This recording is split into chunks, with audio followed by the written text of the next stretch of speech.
जबरदस्त एक आदमी की जो बहुत दानी था, उसका नाम था दानचंद। दानचंद तो मस्ती में रख दिया था नाम, निपट कंजूस था, ढेला ना दे किसी को। बीवी ने बोला दानचंद पूरी जिंदगी हो गई, अब जाने की बारी है, कुछ तो दान करो, कुछ तो साथ ले जाओ। उसने बोला दान नहीं होता, मेरा स्वभाव नहीं है, मैं क्या करूं। उसने बोला गंगा ही नहाओ, कुछ तो धुलेंगे। तो घर से 12 किलोमीटर दूर गंगा जी। उसने बोला चलो गंगा जी नहाने में कौन सा पैसा लगता है। पैदल पैदल गया 12 किलोमीटर, क्योंकि ऑटो करूंगा तो। गंगा जी पहुंचा, अब बोला वहां घाट पे जाऊंगा तो पंडा मिलेंगे, वो मांगेंगे। वो मैंने मुर्दा घाट गया कि वहां तो साला कोई झंझट नहीं, इतना कंजूस। अब कहते हैं कि भगवान को मस्ती सूझी, भगवान ने कहा ऐसा आदमी नहीं देखा। अब वो जैसे ही डुबकी मारने अंदर झुका, भगवान पंडा का रूप बना के सामने प्रकट हो गए। जैसे ही बाहर निकला, भगवान ने कहा जजमान की जय हो। उसने बोला तुम कौन हो? बोले हम पंडा हैं, बड़े संतोषी ब्राह्मण हैं, वैसे तो यहां कभी कभी आते हैं, तुम्हारे ऐसा भी कोई ना कोई कभी ना कभी आता है, साल साल भर का खाना दे जाता है। उसने बोला साल भर का हम तो नहीं दे सकते। बोला महीने का दे दो। बोला हम तो एक दिन का भी नहीं दे सकते। तो भगवान ने बोला कुछ तो देना पड़ेगा, पंडा बन के आए थे। बोले कुछ तो। उसने बोला चलो एक धेला देते हैं तुमको। उस जमाने में चलता था धेला। भगवान ने बोला चल तू धेला ही दे। बोला वो भी अभी नहीं है, उधार ले लो। भगवान ने बोला चल उधार ही टेक तो।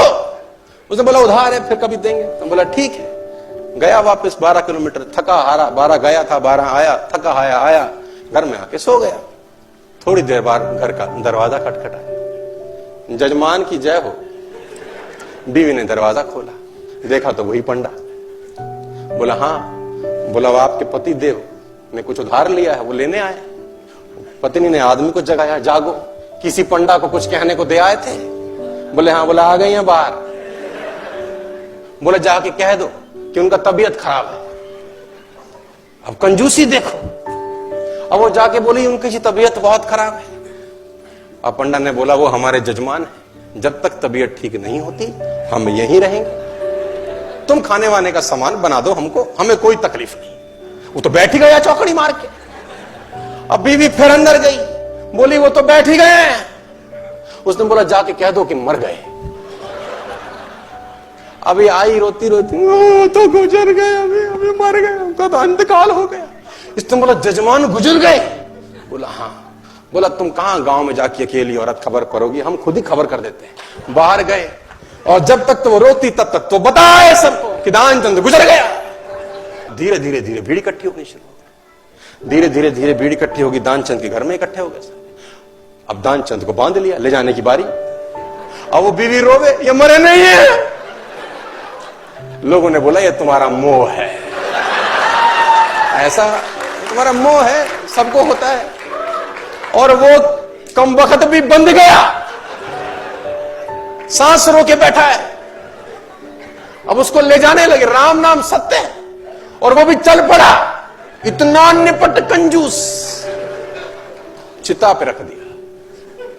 भगवान ने बोला दुनिया हमसे हारती है, हम इससे हार गए। भगवान ने बोला ये मर जाएगा साला, कुछ देगा नहीं। भगवान ने बोला हम जजमान के कान में कुछ कहना चाहते हैं। लोगों ने बोला कह दो महाराज, अब तो बस तैयारी है। भगवान ने उसके कान में बोला आया हूं बैकुंठ से, तुझ संग नाता जोड़। मैं बैकुंठ से आया हूं, तेरे संग नाता हमने जोड़ा है, हम भगवान है, आंखें खोल।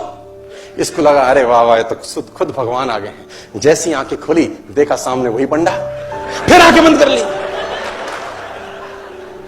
भगवान ने बोला भाई तू मांग ले, क्या मांगता है, तेरे से कुछ मांगने नहीं आए। इसने बोला हमको कुछ नहीं चाहिए, बस धेला छोड़ दो और जाओ। तो इतना कंजूस।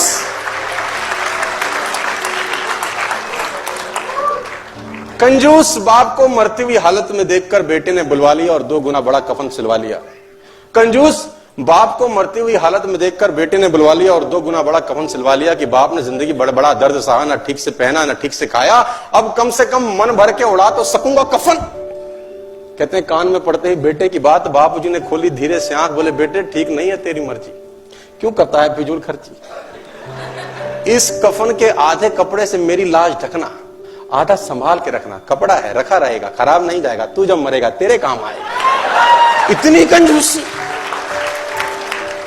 Make a habit, 5% my difference, 10%, choose your number, become a partner to the universe, nobody can stop you my difference. दुनिया में कोई ताकत आपको आगे बढ़ने से नहीं रोक सकती।